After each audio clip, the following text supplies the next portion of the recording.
Entrepreneur. அதாவது தொழில் முனைவோருடைய அந்த சிறப்பியல்புகள் என்னென்ன அப்படின்னு பார்க்கலாம். First one, spirit of enterprise. Spirit of என்டர்பிரைஸ்னா ஒரு தொழில் முனைபவர் அவருடைய உணர்வு எப்படி இருக்குன்னா துணிகரமா இருக்கணும். அதாவது துணிச்சலா எதையுமே வந்து முன்ன நின்று அந்த ஒர்க்கை செய்யறதுக்காக துணிச்சல் இருக்கணும் அப்படின்னு சொல்லி சொல்றாங்க. பாருங்க, entrepreneur should be bold enough to encounter risk arising from the venture undertaken. அப்போ தொழில் முனைவர் அப்படி எப்படி இருக்கணும், எந்த ஒரு இடர் ஏற்பட்டாலும் அந்த ரிஸ்க் ஏற்பட்டாலும் துணிவா நின்று அதை செயல்படுத்தணும். சரிங்களா? தென் entrepreneur should not get discouraged by setbacks or frustrations emerging during the course of entrepreneurial journey. So அந்த தொழிலை நடத்தி வரும்போது ஏற்படக்கூடிய அந்த இயற்கையான ஏமாற்றங்கள், அந்த தோல்விகள், சரிங்களா? ஸோ இது எல்லாமே பார்த்தீங்கன்னா அவருடைய ஆர்வத்தை வந்து எந்த வகையிலும் பாதிக்காமல், சரிங்களா? ஸோ ஃப்ரஸ்ட்ரேஷன் ஆயிடணும், அதையெல்லாம் தவிர்த்து விட்டு எப்படி ஆயிடணும், ஃப்ரெஷ் ஆயிடணும், அதெல்லாம் விட்டுட்டு ஸோ ஃப்ரெஷ்ஷாக துணிவாக அந்த செயலை யார் செய்கிறாங்களோ அவர் தான் வந்து துணிவாக செஞ்சு அதை செயல்படுத்திட்டு வராங்களோ அவங்க தான் வந்து ஆண்டர்பிரனர் அப்படின்னு சொல்லி சொல்கிறாங்க. சரிங்களா? இது ஃபர்ஸ்ட் கேரக்டரிஸ்டிக்ஸ். ரெண்டாவது பார்த்தீங்க அப்படின்னா செல்ஃப் கான்ஃபிடென்ஸ். ஸோ செல்ஃப் கான்ஃபிடென்ஸ்னா டெஃபினட்டாக ஒவ்வொரு ஆண்டர்பிரனருக்கும் செல்ஃப் கான்ஃபிடென்ஸ் அப்படின்னு இருக்கும். அது இல்லை அப்படின்னா டெஃபினட்டாக அவங்க பிஸ்னஸை வந்து கண்டினியூ பண்ண முடியாது. ஸோ அந்த தன்னம்பிக்கை, entrepreneur should have a self-confidence in order to achieve high goals in the business. So தன்னம்பிக்கை இருந்தால் மட்டும்தான் என்ன பண்ண முடியும், அந்த ஹை கோல்ஸ் அச்சீவ் பண்ண முடியும். தென் the negativities like inconvenience, discomfort, disappointments, rejections, frustrations and so on should not weaken his steely resolve to make the venture a grand success. அதாவது இந்த தன்னம்பிக்கை அப்படிங்கிறது எதையெல்லாம் சார்ந்திருக்கு அப்படின்னா அந்த தொழிலில் நடத்தி வரும்போது ஏற்படக்கூடிய அந்த இடர்கள், அதை வந்து இடர்கள் ஏற்படும் பொழுது எதிர்பாராமல் ஏற்படும் போது, அதாவது எதிர்பாராமல் ஏற்படக்கூடிய இந்த இன்கன்வீனியன்ஸ், சௌரியம், டிஸ்கம்ஃபோர்ட், ஏமாற்றங்கள், டிஸப்பாயின்மெண்ட்ஸ், தோல்விகள், ரிஜெக்ஷன்ஸ், தொல்லைகள், ஃப்ரஸ்ட்ரேஷன்ஸ். ஸோ இதையெல்லாம் வந்து தவிர்த்து என்ன பண்ணணும் அப்படின்னா எது நடந்தாலும் நடக்கட்டும், அந்த வினையை வந்து எக்காரணத்தை கொண்டும் அந்த தொழிலை வந்து நான் கைவிட மாட்டேன் அப்படின்னு சொல்லி வெற்றி ஒன்றுதான் எனது இலக்கு அப்படின்னு சொல்லி யார் ஒருத்தர் வந்து செயல்படுறாரோ, சரிங்களா? ஸோ அவர் மட்டும்தான் என்ன அந்த கிராண்ட் சக்சஸ், அந்த வெஞ்சர்ல வந்து அந்த தொழில வந்து சக்சஸ் அடைய முடியும். அப்போ இதுக்கெல்லாம் என்ன வேணும், ஸோ செல்ஃப் கான்ஃபிடன்ஸ் இருக்கணும். செல்ஃப் கான்ஃபிடன்ஸ் இருந்தால் மட்டும்தான் சக்சஸ் ஆக முடியும். தென் ஃபிளெக்சிபிலிட்டினா எதை சொன்னா, ஸோ அந்த நெகிழ்வுத்தன்மை, அந்த அட்ஜஸ்ட்மெண்ட் அதெல்லாம் இருக்கணும். அது இல்லை அப்படின்னா இல்லை நான் இப்படிதான் இருப்பேன் அப்படின்னு சொல்லி அப்படி இருந்தாங்க அப்படின்னா டெஃபினட்டா சக்சஸ் பண்ண முடியாது. ஸோ ஃபிளெக்சிபிலிட்டி அப்படிங்கிறது ஒவ்வொரு ஆண்டர்பிரனருக்கும் இருக்கணும். Entrepreneur should not doggedly stick to decisions in rigid fashion. So அந்த மாறக்கூடிய அந்த சூழ்நிலைக்கு ஏற்றவாறு அந்த தொழில் முனைவோரும் தன்னை மாற்றிக்கொள்ள வேண்டும். அந்த ஃபேஷனுக்கு ஏற்ற மாதிரி அவரும் நம்ம மாற்றிக்கணும். Entrepreneur should change the decisions made already in the light of ever-changing business environment. So அந்த நெகிழ்வு தன்மையை வந்து எப்போ அவர் மாத்திக்கிறாரோ, ஆண்டர்பிரனர் எப்போ அவர் அந்த டிசிஷன்ஸ் எல்லாம் அந்த ஏற்படக்கூடிய அந்த அவர் எடுத்த முடிவுகள்ல ஒரு சில சின்ன சேஞ்சஸ் வந்து அவர் கொண்டு வரணும். அப்படி கொண்டு வந்தா மட்டும்தான் அந்த பிசினஸ்ல வந்து அவர் சக்சஸ் பண்ண முடியும். இல்லை எடுத்த முடிவு இப்படியே இருந்தாரு அப்படின்னா கட்டாயம் வந்து சக்சஸ் ஆக முடியாது. சரிங்களா? ஸோ ஒவ்வொரு ஆண்டர்பிரனருக்கும் அந்த நெகிழ்வுத்தன்மை இருக்கணும். தென் இன்னோவேஷன். ஸோ இன்னோவேஷன் நம்ம முன்னாடியே பார்த்தோம். ஸோ இன்னோவேஷன் அப்படிங்கிறது புதுமையை படைப்பவன் மட்டும்தான் ஆண்டர்பிரனர் ஆக முடியும். சரிங்களா? So entrepreneur should contribute something new or something unique to meet the changing requirements of customers, namely new product, new method of production or distribution, adding new features to the existing product, uncovering new territory for business, innovating new raw materials, etc. அதாவது ஒரு தொழில் முனைவர் அப்படிங்கிறது ஒரு புதுமையை வந்து படைப்பவராக இருந்தால் மட்டுமே தான் அவர் தொழில் முனைவர் அப்படின்னு சொல்லணும். தென் அந்த புதுமையை வந்து புகுத்தும் பொழுது நம்ம நிரந்தரமா மார்க்கெட்ல ஒரு இடத்த வந்து பிடிக்கணும் இல்லைங்களா? ஸோ அப்படி பிடிக்கணும் அப்படின்னா அப்படி நம்ம என்ன பண்ணணும் அப்படின்னா so producing a new product. So new product வந்து என்ன பண்ணணும் அப்படின்னா ப்ரொடியூஸ் பண்ணணும். தென் நியூ மெத்தட் ஆஃப் ப்ரொடக்ஷன், புத்தம் புதிய பொருள், அதாவது புதிய பண்புகளை புகுத்தி நாம வந்து ப்ரொடக்ஷன் பண்ணணும். தென் ஆடிங் நியூ ஃபியூச்சர்ஸ், அந்த புது புது அம்சங்களை வந்து சேர்க்கணும். தென் uncovering new territory for business. தென் அதுக்கப்புறம் அது மட்டும் இல்லாமல் புது புதிய அந்த ரா மெட்டீரியல்ஸை வந்து கொண்டு வரணும். தென் நியூ டெக்னாலஜி வந்து யூஸ் பண்ணணும். சரிங்களா? ஸோ இந்த மாதிரியெல்லாம் நம்ம யூஸ் பண்ணால் மட்டும்தான் நம்ம ப்ராடக்ட் மார்க்கெட்டில் போய் நிலைச்சு நிற்கும். சரிங்களா? ஸோ இதெல்லாம் யார் செய்கிறாங்களோ அவங்க தான் வந்து இன்னோவேட்டிங் ஆண்டர்பிரனர் அப்படின்னு சொல்லுவோம். சரிங்களா? Then next resource mobilization. So resource மொபிலைசேஷன்னா என்ன சொல்றாங்க அப்படின்னா, அந்த நம்ம கிட்ட இருக்கக்கூடிய அந்த வளத்தை வந்து எப்படி ஒருத்தர் வந்து ஹேண்டில் பண்றாரு, எப்படி அதை திரட்டுறாரு. Entrepreneur should have capability to mobilize both tangible inputs, அதாவது கண்ணுக்கு புலனாக கூடிய, சரிங்களா, அதாவது man power, money materials, technology, market, method etcetera. So அதாவது இந்த மாதிரியான கண்ணுக்கு புலனாகக்கூடிய man powers, money material, technology, market, method. So இதெல்லாம் என்ன பண்ண which are scattered over wide area and செர்டைனிங் இன்டென்ஸ். ஸோ இது எல்லாமே என்ன, இதெல்லாம் கண்ணுக்கு புலனாகக்கூடிய, இது எல்லாமே ஒரு ஆண்டர்பிரனர் அப்படிங்கிறது வந்து திரட்டணும். தென் நெக்ஸ்ட் பார்த்தீங்க அப்படின்னா இன்டான்ஜிபிள், கண்ணுக்கு புலனாகிறது இது மோட்டிவேஷன், மாரல், இன்னோவேட்டிவ்னஸ். ஸோ இது எல்லாத்தையுமே என்ன பண்ணணும், purchased in the market outright. So இது எல்லாம் பயன்படுத்தி அந்த பொருளை வந்து மார்க்கெட் பண்ணுறதுக்கு முனையணும்.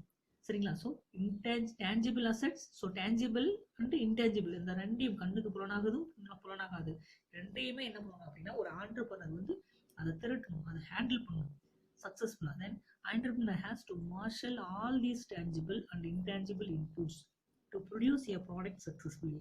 ஸோ இது எல்லாத்தையுமே யார் திரட்டுகிறாரோ அவர் தான் வந்து அந்த ப்ராடக்ட்ல வந்து சக்ஸஸ் காண முடியும். Thus entrepreneurship is a function of gap filling and input completion. So இப்படி எவர் ஒருவர் அந்த பொருளை வந்து திரட்டுகிறாரோ, அந்த ரிசோர்ஸை வந்து மொபிலைஸ் பண்றாரோ, அவர் தான் ரிசோர்ஸ் மொபிலைசேஷன் அப்படின்னு சொல்லி சொல்றோம். தென் ஹார்ட் ஒர்க்னா என்ன சொல்லுவோம் அப்படின்னா, ஸோ அந்த கடின உழைப்பு. ஸோ ஆண்டர்பிரனருக்கு அந்த கடின உழைப்பு அப்படிங்கிறது கட்டாயம் இருக்கும். Entrepreneur should put in strenuous efforts and constant endeavors to accomplish the goals of the venture successfully. So அவருக்கு அவர் ஹார்ட் ஒர்க் பண்ணல அப்படின்னா நிச்சயம் அந்த வெஞ்சர்ல, அந்த கம்பெனில அவர் சக்சஸ் பண்ண முடியாது. They have to courageously face uncertainties, risk and constraints. So இதுக்கு முன்னாடி பார்த்ததுதான் அந்த தொல்லைகள், அந்த ஏற்படக்கூடிய இடர்கள், அசௌரியங்கள், ஏமாற்றங்கள், இது எல்லாமே பார்த்தீங்க அப்படின்னா எப்பவுமே வந்து ஏற்படதான் செய்யும். ஆனால் அது எல்லாத்தையுமே என்ன பண்ணணும், ஸோ அந்த தொழில் முனைவர் அப்படிங்கிறது இதெல்லாம் வந்து ஒரு தலை விதி அப்படின்னு சொல்லி அந்த விதி மீது பழி போடாமல், பிறவற்றின் மீது அந்த பழியை சுமத்தாமல், சரிங்களா, ஸோ அதையெல்லாம் தாண்டி செயல்படுத்தணும். They should not blame the uncontrollable factors for the misfortunes experienced during the various course of their entrepreneurial venture. So இது எல்லாத்தையுமே தாங்கி வரணும். Then they should spend their energy in addressing the issues to stay successful. So அந்த தன்னம்பிக்கையும் அந்த விடாமுயற்சியும் உடையவர் எவரோ அவர் மட்டுமே தான் இந்த மாதிரியான இன்னல்கள் இருந்து என்ன இடையூறு வந்தாலும் அதை போராடி வெல்பவராக இருந்தால் மட்டுமே தான் அந்த நிறுவனத்தை போராட முடியும், வெல்ல முடியும். சரிங்களா? ஸோ அப்போ ஒரு ஆண்டர்பிரனருக்கு ஹார்ட் ஒர்க் அப்படிங்கிறது மிக முக்கியமான ஒன்று. தென் லீடர்ஷிப். ஸோ லீடர்ஷிப் குவாலிட்டி அப்படிங்கிறது ஒவ்வொரு ஆண்டர்பிரனருக்கும் மிக முக்கியமான ஒன்று. லீடர்ஷிப் குவாலிட்டி இல்லை அப்படின்னா டெஃபினட்டா அவர் வந்து சக்சஸ் அடைய முடியாது. Entrepreneur should be able to influence team members by showing sympathy and empathy, so as to enable them to contribute positively towards the goals of the venture.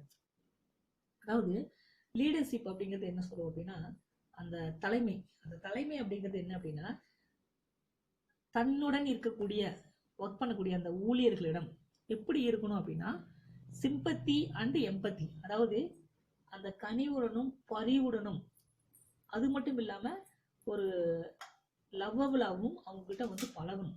So இப்படி வந்து ஒரு தொழில் முனைவோர் ஒரு முன்மாதிரியாக செயல்பட்டால் மட்டுமே தான் என்ன ஆக முடியும், சக்சஸ் வந்து காண முடியும். தென் entrepreneur should lead others from the front and by personal example and should walk the talk and effectively talk all the flowers to activate the goals of the venture. அது மட்டும் இல்லாம, அதாவது பிறர் ஏதாவது சோர்வு அடையும் பொழுது அவர்கிட்ட நம்ம போய் கனிவான வார்த்தைகளால ஒரு சில ஆர்வத்தை வந்து எழக்கூடிய வகையில பேசணும். அப்படி அவங்க கிட்ட அந்த மாதிரியான சுச்சுவேஷன்ல நம்ம போயிட்டு சொல்வதை தான் செய்யணும், செய்யறது தான் சொல்லணும் அப்படிங்கிற அந்த உணர்வை வந்து நம்ம அவங்க கிட்டயே அதை ஏற்படுத்தி அதை சொன்னால் மட்டுமே தான் அவங்க கிட்ட அந்த மீண்டும் அவங்க வந்து பழைய நிலைக்கு வந்து அவங்களும் அந்த ஒர்க்ல வந்து எஃபோர்ட்டை காட்டுவாங்க. சரிங்களா? ஸோ அப்படியெல்லாம் செஞ்சால் மட்டும்தான் அந்த நிறுவனத்தினுடைய கோல்ஸை வந்து நம்ம அச்சீவ் பண்ண முடியும். சரிங்களா? ஸோ இது எல்லாமே ஒரு லீடர்ஷிப்புடைய மிக முக்கியமான குவாலிட்டி. ஸோ இந்த லீடர்ஷிப்ல இப்படியெல்லாம் வந்து எம்ப்ளாயி கிட்ட வாங்கினா மட்டும்தான், இப்படியெல்லாம் அன்பாகவும் பரிவாகவும், தென் ஒரு சில அவருக்கு வந்து சோர்வு இல்லாமல் ஒரு சில வார்த்தைகளை நம்ம அன்பாக கூறினா மட்டும்தான் ஸோ நம்ம ஆண்டர்பிரினர்ஷிப் பொறுத்த வரைக்கும் நாம டெவலப் பண்ண முடியும். தென் ஃபோர்சைட் அப்படின்னா என்ன, அந்த தொலைநோக்கு பார்வைன்னா என்ன, ஃபியூச்சர்ல இப்படியெல்லாம் தொலைநோக்கு பார்வையாக தான் ஒரு ஆண்டர்பிரினர் செயல்படணும். ஸோ அப்படி தொலைநோக்கு பார்வை அப்படின்னு என்ன சொல்றாங்க பாருங்க, entrepreneur should have a ஃபோர்சைட் to visualise future business environment. அதாவது இந்த தொழில் முனைபவர் பார்த்தீங்க அப்படின்னா எதையுமே ஒரு நல்ல முன்கணிப்பாளராக இருக்கணும். எதையுமே வந்து கணிக்கக்கூடிய அந்த திறமை வந்து ஆண்டர்பிரினர் இருக்கணும். In other words, entrepreneurs should foresee the likely changes to take place in market, consumer attitude, technological development, etc. and take timely actions accordingly. So அது மட்டும் இல்லாம அந்த எதிர்காலத்துல என்னென்ன மாற்றங்கள் வந்து நிகழும் அப்படின்னு சொல்லி முன்கூட்டியே வந்து இவர் சிந்திக்க வேண்டும். அது மட்டும் இல்லாம அந்த நுகர்வோர்களுடைய ஆதரவு, அந்த பொருளாதார சூழ்நிலை, அதனுடைய மாற்றம், தொழில்நுட்பத்தில் ஏற்படக்கூடிய மாற்றம், அந்த போட்டி, ஸோ இந்த சூழ்நிலை எல்லாத்தையுமே என்ன பண்ணணும் அப்படின்னா ஒரு ஆண்டர்பிரினர் வந்து சிந்திக்கணும். சரிங்களா? ஸோ அதற்கு ஏற்றவாறு அவர் என்ன பண்ணணும் அப்படின்னா அந்த திட்டங்களை வந்து அவர் வந்து கரெக்டாக செயல்படுத்தணும்.